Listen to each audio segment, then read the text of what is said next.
यवतमाळमध्ये मोदींच्या सभेसाठी बीड जिल्ह्यातून 100 बसेस गेल्यानं बीडमधील प्रवाशांना मात्र नाहक त्रास सहन करावा लागत असल्याचं पाहायला मिळते। प्रवाशांना बससाठी तासनतास उभं राहण्याची वेळ आलेली आहे। दरम्यान बीडच्या बस स्थानकातून आढावा घेतला आमचे प्रतिनिधी।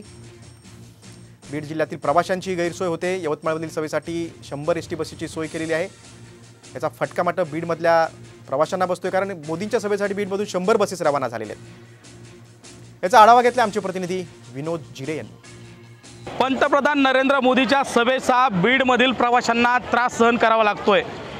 जे यवतमाळमध्ये सभा होत आहे या सभेसाठी बीड जिल्ह्यातील जवळपास 100 बसेस या यवतमाळसाठी गेलेल्या आहेत आणि यामुळं बीडमधील प्रवाशांना बस मिळत नाही। यामुळं बीडकरांना मात्र नाहक त्रास सहन करण्याची वेळ आलेली आहे। मी सध्याला बीड शहरातील बस स्थानकावरती आहे, मुख्य बस स्थानक आहे आणि या ठिकाणी जवळपास तासनतास बसची वाट पाहण्याची वेळ बीडमधील या प्रवाशांना करण्याची वेळ आलेली आहे। लातूर असेल, उस्मानाबाद असेल, संभाजीनगर असेल यासह विविध जिल्ह्यात आणि गावखेड्यामध्ये जाण्यासाठी हे जे प्रवासी आहेत ते थांबलेले आहेत। लहान मुलांपासून वृद्धांपर्यंत जे आहे ते या ठिकाणी थांबलेत। त्या आजी देखील आपल्याला दिसतात, विद्यार्थी देखील या ठिकाणी दिसतात। जे शालेय विद्यार्थी असतील, महाविद्यालयीन विद्यार्थी असतील ते या ठिकाणी बसची वाट पाहत आहेत। मात्र या ठिकाणी बस मिळत नसल्यानं या ठिकाणच्या प्रवाशांना मोठा त्रास सहन करावा लागतोय। तासनतास थांबण्याची वेळ त्यांच्यावरती आली। आपण पाहू शकता एक बस आली आणि या ठिकाणी मोठ्या प्रमाणात जी गर्दी आहे ती या ठिकाणी पाहायला मिळते। जागा पकडण्यासाठी गर्दी या ठिकाणी पाहायला मिळते।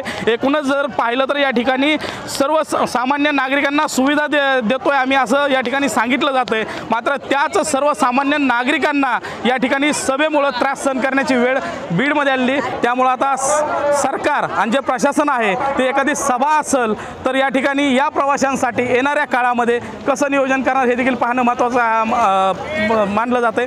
दरम्यान एकूणच या सर्व पार्श्वभूमीवर जे प्रवासी आहेत त्यांच्यामधून मात्र संतप्त भावना ज्या आहेत त्या व्यक्त केल्या जात आहेत। विनोद जिरे, साम टीव्ही, बीड।